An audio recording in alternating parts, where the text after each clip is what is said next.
Now to let me just summarize our whole discussion कि हमने अभी तक क्या डिस्कस किया है, क्योंकि अब जो टॉपिक में डिस्कस करने लगा हूं ये एक्चुअली सारी हमारी डिस्कशन को सम अप कर देगा।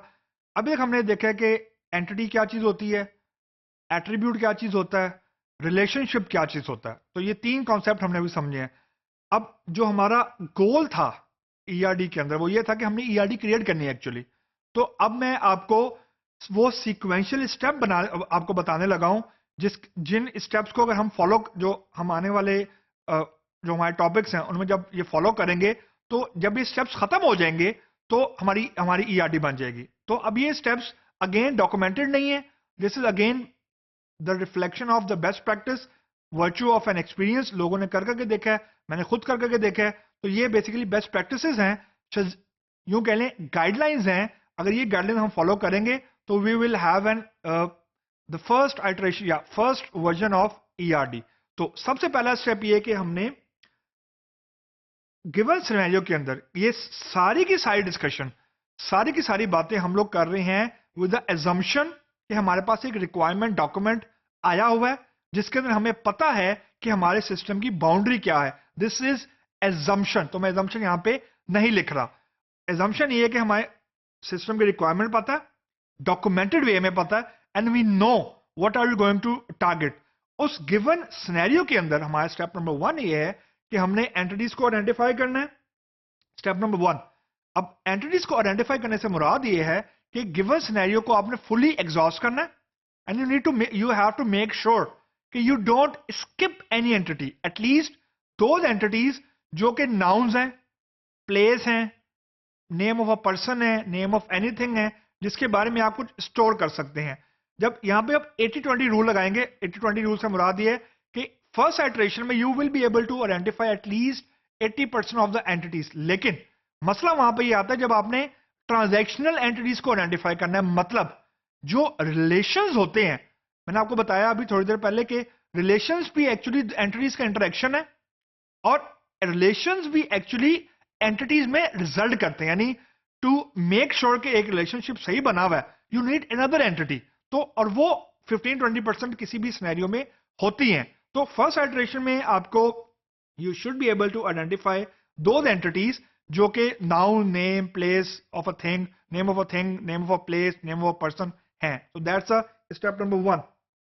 और फिर आपने उसके ऑब्वियसली एट्रीब्यूट्स को भी आइडेंटिफाई कर लेना। ये इसी स्टेप का पार्ट है कि पहले आपने एंटिटीज को आइडेंटिफाई करना है, एंटिटीज के बाद आपने एट्रीब्यूट्स को आइडेंटिफाई कर लेना है। क्योंकि फर्स्ट आइटरेशन के अंदर we are not more interested कि एट्रीब्यूट्स के हैं, वी आर मोर इंटरेस्टेड कि यार एंटिटीज कम से कम सही डिफाइन हो जाए।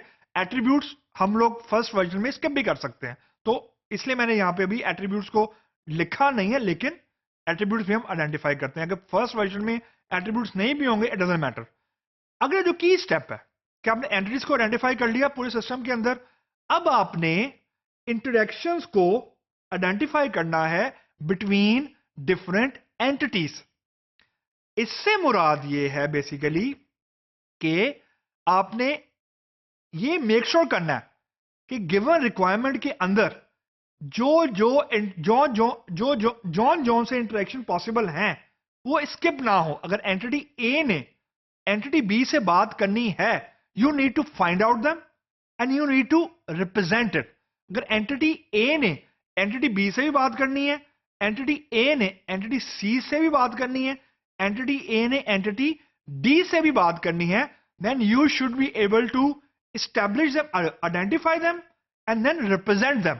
You should not skip them. मतलब अगला स्टेप ये है कि, और अच्छा ये सारे स्टेप्स ना सीक्वेंस में है कि आपने स्टेप नंबर 2 या जो इंटरेक्शंस एस्टेब्लिश करते वक्त उस वक्त तक नहीं आना जब तक आपने एंटिटीज आइडेंटिफाई ना कर ली। ऐसा नहीं करना कि एक एंटिटी आइडेंटिफाई की, इंटरेक्शन एस्टेब्लिश करना शुरू कर दिया, दूसरी एंटिटी आपने एस्टेब्लिश की, फिर इंटरेक्शन एस्टेब्लिश करना शुरू कर दिया। ऐसा नहीं करना। फर्स्ट आइटरेशन के अंदर सारी की सारी एंटिटीज को आइडेंटिफाई कर लें जो आपको समझ आ रही हैं इन अ गिवन सिनेरियो। उसके बाद गिवन सिनेरियो के अंदर ही सारे के सारे इंटरेक्शंस को एस्टेब्लिश करें। और तीसरा स्टेप ये कि you need to do this thing in loop. इससे मुराद ये होता है you pick one entity at one time and you will establish all the possible interaction with the remaining entities. अगर हमारे पास फॉर एग्जांपल 10 एंटिटीज हैं, आप एंटिटी नंबर 1 पिक करेंगे और एंटिटी नंबर 1 का पॉसिबल रिलेशनशिप बाकी 9 के साथ देखेंगे अगर सिनेरियो में है। अगर नहीं है, यानी हो सकता है कि एंटिटी 1 का सिर्फ एंटिटी 4 और एंटिटी 2 के साथ रिलेशनशिप हो, बाकी 7 के साथ नहीं हो, तो you have to do it. जब एंटिटी 1 एग्जॉस्ट हो गई, एंटिटी 2 पे आ जाए, सेम प्रोसेस रिपीट करें कि अब एंटिटी 2 का देखें रिमेनिंग 9 के साथ सिनेरियो के अंदर कोई रिलेशनशिप बनता है या नहीं बनता। अगर बनता है, डू इट। तो इसको हम लोग बोलते हैं actually granularity. At the first eye bird view के ग्रैनुलैरिटी ये होती है कि आपने डिटेल में जाके हर एंटिटी के साथ रिलेशनशिप एक्चुअली चेक करना है कि क्या हमें हमारे सिनेरियो में है भी कि नहीं। जो चीजें सिनेरियो में हो, कीप ऑन राइटिंग देम, और आखिर में इसको हम ड्रॉ कर लेंगे। तो लूप से मुराद ये होती है कि आपने एक जो एंटिटी का रिलेशनशिप है एग्जॉस्टिवली बाकी तमाम एंटिटीज के साथ आपने कम से कम वंस आपने चेक करना है कि क्या सिनेरियो में चीज है या नहीं है, तो उसको लिख दें, नहीं you have to move forward. और जब सारी एंटिटीज खत्म हो जाएंगी, ईआरडी खत्म हो गई, ईआरडी बन गई।